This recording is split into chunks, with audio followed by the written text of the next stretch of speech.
അള്ളാഹുവിൻ്റെ അൽ അസ്മാഉൽ ഹുസ്നയിൽപ്പെട്ട മഹത്തായ ഇസ്മാണ് ഹാദി എന്നത്. സന്മാർഗത്തിലാക്കുന്നവൻ എന്ന് നമുക്കിതിനർത്ഥം പറയാം. ഇതിൻ്റെ അബ്ജദീയത്ത് 20 ആണ്. പരിശുദ്ധ ഖുർആനിൽ 2 പ്രാവശ്യമാണ് ഇത് വന്നിട്ടുള്ളത്. അള്ളാഹു അവൻ്റെ അടിമകളെ കൽപ്പനയിലൂടെയും തൗഫീഖിലൂടെയും വഴി നടത്തുന്നു. തൗഫീഖ് എന്ന് പറഞ്ഞാൽ ഖൽഖുൽ ഖുദ്റത്തി അല ത്വാഅത്തി എന്നാണ്.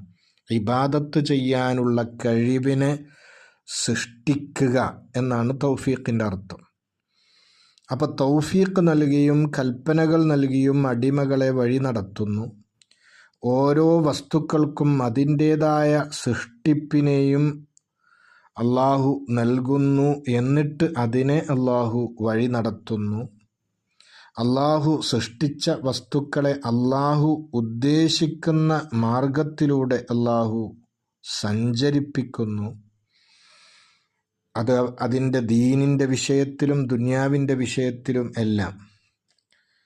അള്ളാഹുവിൻ്റെ ഹിദായത്ത് കൊണ്ടാണ് അള്ളാഹുവിൻ്റെ ഔലിയാക്കന്മാർ മുഴുവനും സന്മാർഗികളായത്, ഹിദായത്തുള്ളവരായത്.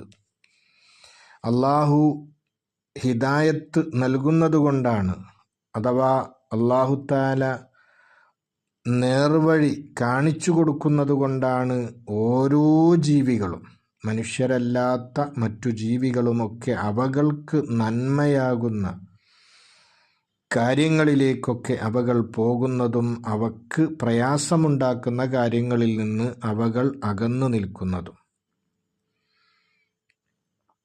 ഒരു നാൽക്കാലി മൃഗത്തിൻ്റെ മുന്നിൽ വടിയുമായി ഒരുത്തൻ നിൽക്കുമ്പോൾ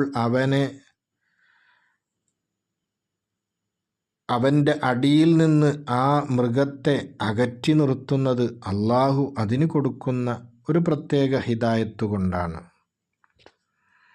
അള്ളാഹു അവൻ്റെ പ്രത്യേകക്കാരായ അടിമകൾക്ക് അള്ളാഹുവിൻ്റെ പരിശുദ്ധ ദാത്തിനെ അറിയാനുള്ള മാർഗങ്ങൾ തെളിച്ചു കൊടുക്കുന്നു.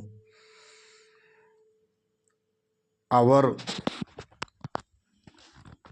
പല കാര്യങ്ങളെക്കൊണ്ടും അള്ളാഹുവിൻ്റെ മഅരിഫത്തിൻ്റെ മേലിൽ അനുഭവ ജ്ഞാനമുള്ളവരായി മാറുന്നു. അള്ളാഹുവിൻ്റെ സാധാരണക്കാരായ അടിമകളെ അള്ളാഹു അവൻ്റെ സർവ്വസൃഷ്ടികളിലേക്കും നയിക്കുന്നു. ആ സർവ്വസൃഷ്ടികളുടെ സൃഷ്ടിപ്പിനെക്കുറിച്ച് ആലോചിച്ച് അതിൻ്റെ അത്ഭുതങ്ങളിൽ ചിന്തിച്ച് അള്ളാഹുവിൻ്റെ മേലിൽ അവർ അതുകൊണ്ട് ലക്ഷ്യം പിടിക്കുന്നു. ഓരോ സൃഷ്ടികൾക്കും അവകളുടെ ആവശ്യങ്ങൾ പൂർത്തീകരിക്കാൻ ആവശ്യമായ കാര്യങ്ങളിലേക്കൊക്കെ അള്ളാഹു കൊണ്ടെത്തിക്കുന്നു. ഒരു ചെറിയ കുട്ടിയെ അതിന് വിശപ്പുണ്ടാകുന്ന സമയത്ത് തൻ്റെ മാതാവിൻ്റെ മാറിടത്തിലേക്ക് അതിനെ അള്ളാഹു ശ്രദ്ധ തിരിപ്പിക്കുന്നു. അതുപോലെ തന്നെ ഒരു കോഴിക്കുഞ്ഞിന് അത് കോഴിമുട്ടയിൽ നിന്ന് പുറത്തേക്ക് വരുന്ന സമയത്ത് ധാന്യം കൊത്തിയെടുക്കാനുള്ള അറിവിലേക്ക് അള്ളാഹു കൊണ്ടെത്തിക്കുന്നു.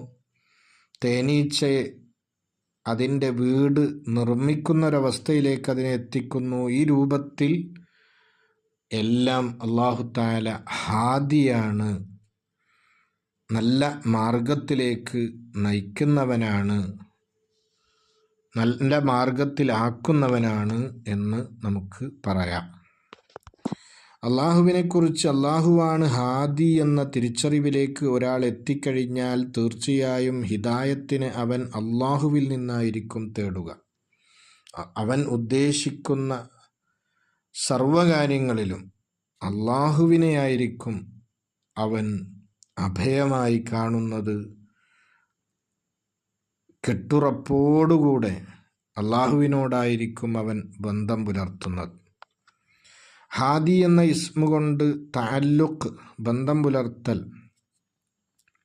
എപ്പോഴും അള്ളാഹുവിൽ നിന്ന് ഹിദായത്തിനെ, സന്മാർഗത്തെ തേടുക, അള്ളാഹുവിൻ്റെ ഹുദ കൊണ്ട് സന്മാർഗം ശ്രദ്ധിക്കുക, അള്ളാഹു ഹുദയായി ഇവിടെ വെച്ച നബി സല്ലല്ലാഹു അലൈഹി വസല്ലമ തങ്ങൾ ഹിദായത്തിൻ്റെ മാർഗങ്ങളായി, ഹിദായത്തിൻ്റെ കേന്ദ്രങ്ങളായി അള്ളാഹു നിശ്ചയിച്ച ആദരണീയരായ വ്യക്തിത്വങ്ങളും വസ്തുക്കളുമൊക്കെ, അതുകൊണ്ടൊക്കെ സന്മാർഗം ശ്രദ്ധിക്കുന്ന ഒരവസ്ഥയിലേക്ക് അവനെത്തും.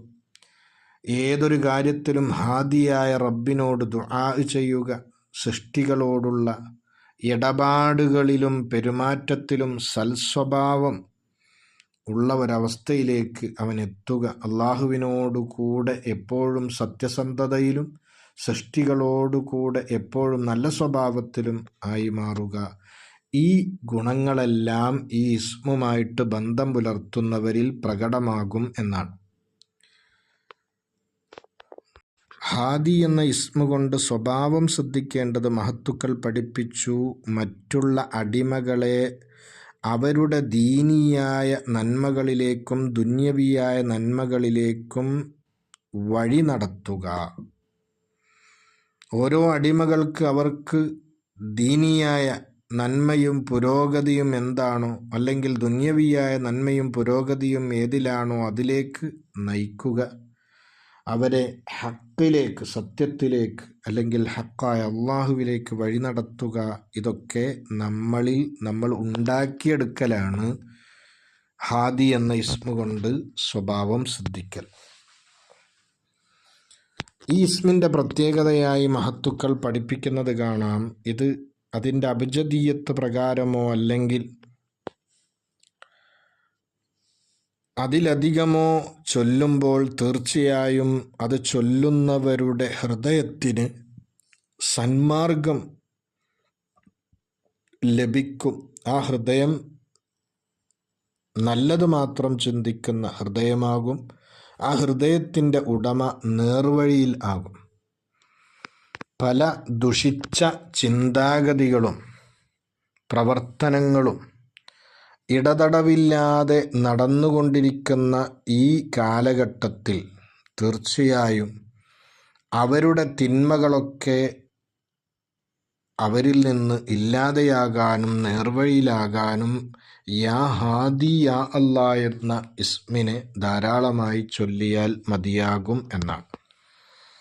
ഹാദി എന്നത് അള്ളാഹുവിൻ്റെ ഫിഅലിൻ്റെ മേലറിയിക്കുന്ന, പ്രവർത്തനത്തിൻ്റെ മേലറിയിക്കുന്ന വിശേഷണമാണ്.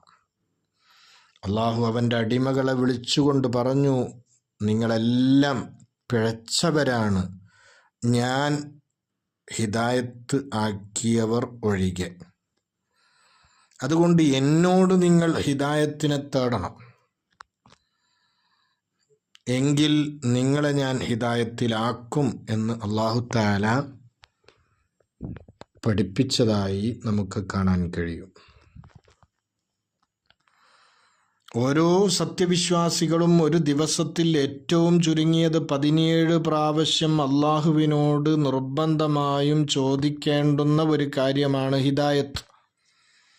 ഓരോ നിസ്കാരത്തിലെ ഓരോ റക്അത്തിലും അവൻ പാരായണം ചെയ്യുന്ന ഫാത്തിഹ സൂറത്ത് എന്ന മഹത്തായ സൂറത്തിൽ ഇഹ്ദിനസ് സിറാത്ത, എന്നെ അല്ലെങ്കിൽ ഞങ്ങളെ നേർവഴിയിലേക്ക് നീ നയിക്കണം എന്ന് പറയുന്നുണ്ട്. അല്ലാഹു സുബ്ഹാനഹു വ തആല ഹിദായത്തിൻ്റെ മാർഗങ്ങൾ നമ്മളിൽ നിലനിർത്തി തരട്ടെ.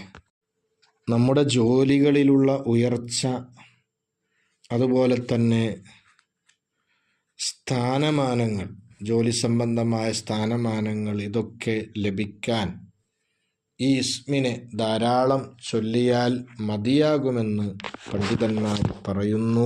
അള്ളാഹു തൗഫീഖ് തരട്ടെ, ആമീൻ. അള്ളാഹുവിൻ്റെ അൽ അസ്മാഉൽ ഹുസ്നയിൽപ്പെട്ട വളരെ മഹത്തായ ഒരു ഇസ്മാണ് ബദീഉ എന്നത്.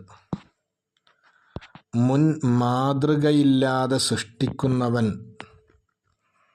ഏതൊരു വസ്തുവിനെയും അതിന് മുമ്പ് ഒരു മാതൃക ഇല്ലാതെ തന്നെ അതിനെ സൃഷ്ടിക്കുന്നവൻ എന്ന് നമുക്കിതിന് അർത്ഥം പറയാം. ഇതിൻ്റെ അബ്ജദിയത്ത് 86. പരിശുദ്ധ ഖുർആനിൽ ഇത് വന്നിട്ടില്ല. അള്ളാഹുവിന് തുല്യനായ ഒരാളും ഇല്ല. അള്ളാഹുവിന് മിസ്ല് തുല്യത ഉള്ളത് മുൻകടന്നിട്ടില്ല. ആകാശഭൂമികളെ അള്ളാഹു ഒരു ഉപമ കാണാതെ തന്നെ സൃഷ്ടിച്ചവനാണ്. ആകാശഭൂമികൾക്ക് മുമ്പ് ഒരു മിസ്ല് ഉണ്ടായിരുന്നില്ല. എല്ലാത്തിനെയും ഇല്ലായ്മയിൽ നിന്ന് വളരെ ആശ്ചര്യകരമായ നിലയിൽ ഉണ്മയിലേക്ക് കൊണ്ടുവന്നവൻ. ഈ രൂപത്തിലൊക്കെ ബദീ എന്ന ഇസ്മിനെ പണ്ഡിതന്മാർ വിശദീകരിച്ചിട്ടുണ്ട്. ബദീ എന്നതിൽ നിന്ന് ഉണ്ടായ അല്ലെങ്കിൽ അതുമായി ബന്ധമുള്ള ഒരു വാക്കാണ് ബിദ്അത്ത് എന്നത്. സുന്നത്തിൽ അഥവാ തിരുചര്യയിൽ മുമ്പ് ഒരു ഉപമയും കാണാത്ത കാര്യങ്ങൾക്കാണല്ലോ ബിദ്അത്ത് എന്ന് പറയുന്നത്. അതുകൊണ്ടാണ് ആ ബിദ്അത്തിൽ നിന്ന് ഉണ്ടായ ബദീ എന്നതിന് മുമ്പ് ഒരു ഉപമ ഇല്ലാത്ത വസ്തുക്കളെ പുതുതായി സൃഷ്ടിച്ചവൻ എന്ന് നാം അർത്ഥം പറയുന്നത്. ഇബ്ദാ ഉള്ളവൻ എന്നാണ് ബദീഇൻ്റെ അർത്ഥം എന്ന് പണ്ഡിതന്മാർ പഠിപ്പിക്കുന്നു. ഒരു ഉപമ ഇല്ലാതെ തന്നെ ഒരു വസ്തുവിനെ സൃഷ്ടിക്കുക എന്നത് അള്ളാഹുവിന് മാത്രം സ്ഥിരപ്പെട്ട കാര്യമായതുകൊണ്ട് തന്നെ അള്ളാഹു മാത്രമാണ് ബദീ അല്ലെങ്കിൽ അള്ളാഹു മാത്രമാണ് മുബ്ദി.